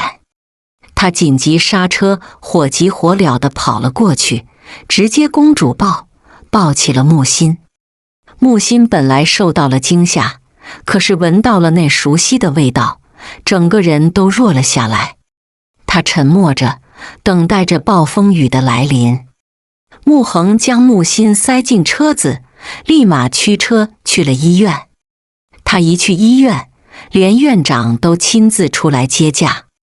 穆恒脸上写满的担忧，他目光冷冽地看着院长，吩咐着：“赶快安排人过来给欣欣检查一下，她受伤了。”穆欣叹气：“哥，我没事。”穆恒瞪了他一眼，心疼却又带着关心的语气说道：“都不能正常走路了，还说没事？告诉哥，谁弄的？这3年来，穆家对他那可是捧在手里怕摔了，含在嘴里怕化了。要是哪里磕了碰了，他这个哥绝对要闹得天翻地覆。”院长给穆欣全身检查了一遍，带着专业口吻地问：“欣欣，还有哪里不舒服吗？”“张叔叔，我就是蹭破了一层皮，我哥就大呼小叫的，你又不是不清楚。”穆欣这3年被娇养在穆家，脱去了以前的老成，撒娇的动作也做得信手拈来起来。张院长哈哈大笑着：“穆恒对穆欣那可是宝贝着呢，这家医院就是专门用来给穆欣看病的。欣欣，既然你知道，还受伤？张叔叔，受伤那是在所难免的，又不是我能控制的，你说是吧？”穆欣对着张院长撒娇着，他的理由就是说给穆恒听得。穆恒伸出手戳他的额头，故作生气地说道：“怎么，我关心你还错了是吗？穆欣，你真的是3天不管就上房揭瓦。”穆欣冲着穆恒吐了吐舌头，就是不听穆恒的话。穆恒看着如此可爱的穆欣，板着的脸露出了笑意：“哥，你怎么突然来了？来接你啊，明天家里要开晚宴。”穆恒伸出手摸了摸他的脑袋，趁机弄乱他乌黑的秀发：“晚宴我也要去吗？”“是啊，你可是我们家的掌上明珠，少了谁也不能少了你啊。”穆欣无奈，忽然他拧着眉头，捂住口鼻说道：“哥，我要回去，这里的消毒味道太重了。”话刚说完，穆恒伸手就要抱起他，他连忙阻住道：“哥，我真的没事，可以自己走。你要是再这样，我可就不理你了。”穆恒见穆欣执意要自己走，便答应，但是他还是小心翼翼地搀扶着穆欣，感觉他就像是慈禧太后，而穆恒就是小太监。过往的看病人员都羡慕地看着穆欣，眼里的嫉妒跟羡慕都充斥着整个医院。穆欣这3年来也已经习惯，只要是穆恒去过的地方，没有一个不会成为花痴的。就好像记忆中的那个男人，他应该跟穆生结婚了吧，孩子也应该在牙牙学语了吧。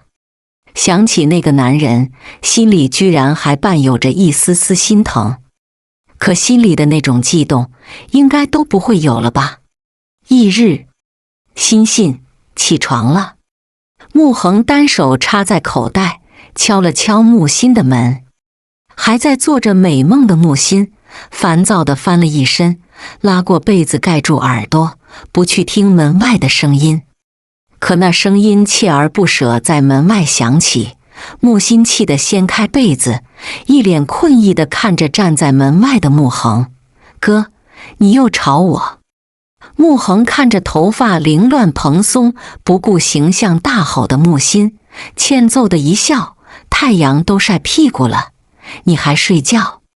要是还困，吃完了再睡。”木心把房门一甩，略带困意的继续困在了被子里，吃了就不想睡了。哥，别吵我了。说完，他整个人就趴到了床上，裹好被子，在床上滚了滚，继续睡着回笼觉。心疼木心的木母走了过来，他把正要敲门的穆恒拦住，声音轻轻地说道：“别敲了，让欣欣多睡会吧，看他最近挺辛苦的。”穆恒听了，嘴角抽了抽，为什么这种待遇他没有？不过一想到他还是家里的宝贝，立马就没了这个想法。木心这一睡便到了下午3、4点钟，他揉了揉眼睛，一脸懵逼地看着窗外，抓过闹钟看了看时间，3点，还早在睡会。猛然间，木心坐了起来，定眼仔细地看了一下，慌忙地爬了起来，大呼小叫着：“妈，妈，怎么了？”穆母紧张地看着狂奔过来的木心：“都3点了，你怎么不叫我呢？你不是说要休息一下吗？所以妈就没有去叫你啊。”穆母给木心倒好温水，递给了木心。木心接过来，一口气喝完，郁闷烦躁地抓了抓头发，焦急地说道：“怎么办呀？都已经过了时间，他们肯定不在了。”“谁呀？”“我本来约好朋友，下午2点要去爬山的。”可是木心看着已经到了西边的太阳，懊悔地说道：“打电话过去问问，要是还在，就让司机送你过去。”木心点头，拨通了脑海中的那串电话号码，还没开口，电话那边就开始劈头大骂着：“木心，你居然放老娘鸽子，还好意思打电话过来？”“喂喂。”木心撒娇地喊着对方的名字，他立马解释：“我是有原因的，我家今晚要开宴会，所以昨天忙到很晚才睡觉。这一睡就到了现在这个时间，我不是有意的。”穆母宠溺地看着木心，这小妮子说起慌来眼睛都不眨一下。木心以为自己的这个借口可以蒙混过关，谁知更是迎来了对方的怒吼：“木心，你家有宴会，居然不邀请我！我们友谊的小船已经翻了，没爱了。我们可是友谊的大轮船，不会翻的。”木心立马回了过去。对方一时无言，然后他娇怒地说道：“我不管，我也要去，作为你今天放我们鸽子的补偿。”这下就让木心有点为难了。他移开话筒，紧紧地握住传话筒，小声地问道：“妈，我朋友他们说也要来，方便吗？”“好啊，正好给妈妈介绍一下你的朋友。”说着，木母暧昧地朝着木心挤眉弄眼地说道：“要是有男性朋友，妈妈更加欢迎。”木心顿时心塞，他嘴角抽了抽，干笑着。见木心挂掉了电话，木母赶紧挨着木心坐了下来，试探性地问道：“欣欣，告诉妈妈，有没有？”“妈，没有。”不等木母把话说完，木心直截了当地说道：“他心里深处还住着一个人，他用生命爱着的男人，岂是说忘就能忘的？他曾经以为能够忘掉他，可无论他用了什么办法，都忘不掉。那个人的音容笑貌都深深地刻在他的脑海中，怎么都抽离不掉。木母着急道：欣欣，你要是有喜欢的，妈绝对不拦着你。可是现在你都这么大了，再不结婚，就真的成了剩女。妈，你这是在嫌弃我吗？木心嘟起小嘴，目光幽怨地看着木母，委屈的泪水氤氲在他的眼眶之中。你可是妈的心肝宝贝，我怎么会嫌弃你呢？木母把木心带进怀里，拍着他的后背，答应地说道：妈不逼你，追你的都排到太平洋去了呢，妈不担心。木心顺势将这根导火线点到了木恒的哪里，他乖巧地说道：妈，哥老大不小了，他比我更应该结婚。是啊，你哥长这么大，都没有把女朋友带回家呢。木母幡然醒悟过来，念叨的重心也慢慢地朝着木恒移过去。木心捧着水杯，偷偷地笑着，眼底闪过一丝狡黠。木母可是说做就做的性子，没过一会，立马就拿到了一堆名媛小姐的照片。木母开心地拿着照片，精挑细选。木心不想插手，要是被木恒知道了，估计又要念叨他。木心无聊地逛着花园，走累了，他就走到秋千旁，准备坐上去的时候，发现前面一个有黑屋，平常只有2个人看守，今天却多了4个人。他带着好奇走了过去，还没靠近，就被保镖拦住了。保镖面无表情，语气中还是带着恭敬：小姐，请回。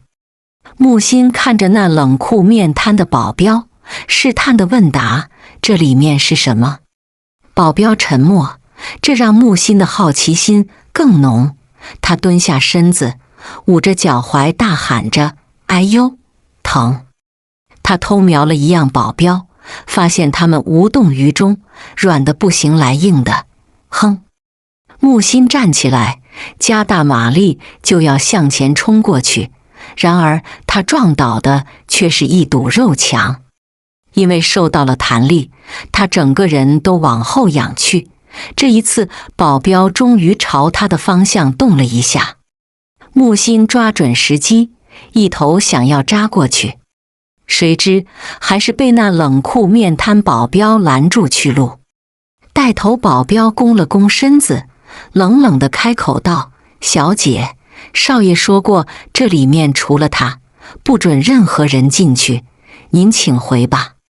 说着，他就做了一个请的动作。木心微微的别眉，低头沉思着，这里面到底是什么？哥居然这么严加看守。他一脸不悦地离开了小黑屋，恰巧碰到了刚回来的木恒。木心疾步走了几步，挡在他的面前，一脸不开心地指着那边问道：哥，哪里是什么？之前不是2个保镖吗？怎么突然多了那么多？木恒顺着木心指的方向看去，脸上的笑意顷刻间全无。他第一次板着脸生气地说道：你进去了没有？你的保镖保护的连只苍蝇都飞不进，更何况我了。木心双手背在身后，一脸不乐意。木恒松了口气：欣欣，记住了，那个地方最好不要接近。要是被我发现你偷偷地跑了进去，你就老老实实地待在家里，哪里都不准去。他的声音微微地弱了下来，但不仔细听，还是很严厉的语气。木心甩手，赌气地进了客厅。木恒站在原地，目光落在那座小黑屋，眼底划过一丝阴鸷。木生，今晚我们好好玩一场游戏。他的嘴角勾出若隐若现不明深意的笑。木心回到客厅，一肚子气看着那些照片，嘟着嘴随意地指了一个说：妈，就那个吧，我看着不错。木母把木心指的那张照片拿了过来，仔细地看着。穆恒换好鞋子，看着两人坐在那里，于是走过去问道：“妈，你们刚才在什么？给你选媳妇。”木母头也没抬地说道：“选媳妇？不错。”穆恒赞美地说道，猛地回过神来，惊吓地吼道：“给我选媳妇？对呀，不然给谁选媳妇？”穆母轻瞥了他一眼，继续跟木心讨论哪个好。木心眼底闪过一丝狡黠，心里打着什么鬼主意，谁都不清楚。他快速地翻着照片，突然看见了一个稍胖的女孩。他高兴地跳了起来，献宝似的递给木母说道：“妈，这个不错。”木母狐疑地看了木心一眼，又把视线落在照片上，欣欣，她真的适合你哥。木心点了点头，脸上的表情非常认真。穆恒咬了一口苹果，伸过头来，好奇想看看木心给他选了什么对象。嘴里的苹果还没嚼碎，看到照片上的女人，吓得他囫囵吞枣的直接咽了下去。苹果卡在了他的喉咙，穆恒扔掉手中的苹果，拍着胸口用力地咳着。木心看着满脸通红的穆恒，悄悄垂下眼眸，嘴角上扬的弧度若隐若现。穆母紧张地伸出手给穆恒顺着气，连忙对木心说：“欣欣，快去给你哥倒一杯温开水。”木心低着头，快步地走到了厨房，然后就捂住嘴偷笑了起来。木母则是在外面一边担忧一边念叨着：“你说说，这么大人了，吃个苹果还能被噎住？”然后神助攻地说：“就算看上了，也不要这么激动嘛，好歹把嘴里的东西给咽下去再说呀。你看你现在弄得满脸通红，我们还担心。”木心在厨房笑够了以后，慢悠悠地端着开水出来。穆恒看见水之后，管他3721，直接咕噜咕噜地灌了下去。可水一入嘴，穆恒脸上顿时就难看了，然后更是直接蹦了起来，头顶仿佛在冒着烟。木心看他这模样，实在憋不住笑意，捂着肚子哈哈大笑了起来，笑得眼泪水都出来了。历经磨难，穆恒终于把苹果给咽了下去，黑着脸看着笑得站不起来的木心。然后冰冷的声音在木心耳畔响起：“木心。”木心赶紧停住笑意，起身，不等穆恒先发制人，他已经跑到了穆母的身边，故作害怕跟委屈地看着穆恒，声音弱弱地说道：“怎么了？”穆恒大口地吸了一口气，脸色微微缓和了一下，想要开口说些什么。穆母已经先开口了：“穆恒，既然你喜欢他，那妈就不拦着你，我现在就去联系。”穆恒感觉头顶一群乌鸦飞过，木心赶紧溜之大吉，回到房间把门上锁了。穆恒看着空荡荡的客厅，无奈地揉了揉头，微不可察地叹息着，想起今晚还有晚宴，便去准备了。不过准备之前要去看看他的舌头，刚才那杯可是滚烫的热水，他的舌头已经被烫得失去了知觉。木心躺在床上，脑子里一直想着那个小黑屋里面有什么。穆恒居然不让他靠近，难道是什么怪兽？就在他思绪准备飞到外太空的时候，张妈敲响了他的房门：“小姐，少爷让我给你送礼服过来。”木心不情愿地打开门，看着那件晚礼服：“张妈，我可以不参加吗？”张妈摇头，她挥了挥手，后面捧着碗礼服的佣人走进房间，小心地把礼服放在了床上，便退了出去。小姐，少爷说了，这一次穆家所有人都要出席，你可不能再缺席了。张妈和蔼地笑着说道。好吧，我知道了，我晚点下去。穆心见他逃脱不了，便只好答应。晚上8点，所有收到邀请的客人都来到了穆家。傅文生刚一入场，晚宴上所有人的目光都落在了他的身上。傅文生接过服务员的酒，带有目的性地走到了穆家父母面前。穆家父母并不知道傅文生跟穆心的关系，穆母看见他的第一眼，就压低声音问道：老公，那个人是谁呀？穆父眼底流露出欣赏，笑着说：傅文生，这小子年轻有为呀，这才短短3年时间，便挤进国际企业前3啊。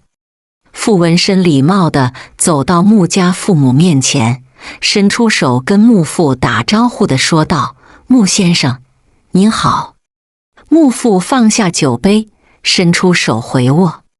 傅先生真的是年轻有为呀。穆先生客气，怎么没有看到贵公子呢？傅文生嘴角是始终挂着一抹浅笑，给人一种带有礼貌的感觉。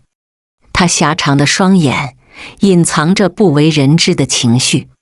哦，他等会就来。穆父浅笑，穆母可就坐不住了。傅总，不知你是否结婚了，或者有没有女朋友呢？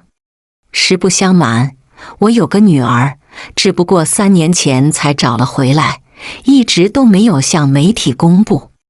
听到3年这个数字，傅文生心口一震，刚要开口，身后突然一阵躁动。他好奇回过头，瞬间整个人愣在了哪里。看着被灯光笼罩的人儿，他日思夜想的人儿，此刻就在他的眼前。看着那妙曼的身姿，优雅的气质，脸上带着笑意。原来他没死，他真的没死。他眼底浮现一丝不敢置信，却又掺杂着一份激动。穆母走了过去，亲昵地挽起穆心的手，把她带到傅文生的面前。傅总，这就是我的女儿，穆心。穆母很自信地介绍着，尤其是看到傅文生那愣住的表情，就肯定他是被穆心的风姿迷住了。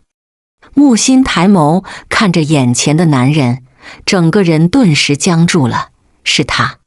3年了，他越发的成熟有魅力，而且他还瘦了，脸上棱角分明，就如刀刻出来一般。穆恒走了过来，搂过穆心的肩膀，宠溺地责备着：欣欣，怎么了？他的声音把穆心拉回了现实中。穆心优雅地浅笑着，礼貌地跟傅文生打着招呼：你好。他眼底的那份疏离与陌生，生生地刺痛了他的心。他一把拉过穆心，紧紧地搂在怀里，声音低沉，带着颤音说道：枕月，是你吗？真的是你吗？这熟悉的怀抱，古面心里竟然想要贪婪地多停留一会，可是一想起以前的种种，他就不能这样做。他挣扎着，脸上都是陌生的表情，语气中尽是不曾相识。傅先生，我并不认识你，你放开我。不，你就是枕月。傅文生死活不肯松手，想起昨天和秘书说的，立马肯定了昨晚碰见的一定是穆心。穆家父母震惊地看着傅文生，又看了看穆心。他们认识。穆恒一把拉开傅文生，一拳打了上去。还沉浸在喜悦之中的傅文生实打实地挨了一拳，嘴角瞬间溢出了鲜血。穆恒把穆心拉回怀中，脸上带着怒气，警告道：“姓傅的，注意你的言行。我妹说不认识你，你还抱着。”想不到堂堂副总还有强人所难的喜好。木心正在了那里，看着傅文生嘴角溢出的鲜血，他竟然想要向前一步替他擦拭掉。摔倒在地上的傅文生回过神来，想起3年前穆恒无缘无故地打击傅氏，看来今天已经有答案了，他就是为了木心的事情故意报复的。他站了起来，擦掉嘴角的血，冷笑着：“就算他说不认识我，你至于发这么大的火吗？难道说你对自己的妹妹动了歪念头？”所有参加晚宴的人都惊讶地看着眼前的这一出戏。闻言，所有人都带着异样的目光看着穆恒跟木心。木心站了出来，红唇冷笑着：“傅先生，首先是你做出越举的动作，我哥为了保护我，这样做不过分吧？”他不屑地讥笑着：“傅先生，看在你挨了我哥一拳，刚才的事情一笔勾销。”然后转过身，乖巧地对着木母说：“妈，我不舒服，先回房了，等会微微过来叫我。”木母颔首，关心地问道：“需要叫医生过来吗？你身子可还没好透彻呢。”木心亲昵地挽着木母的手，开口道：“不用，我就是有点困，想去休息一下。”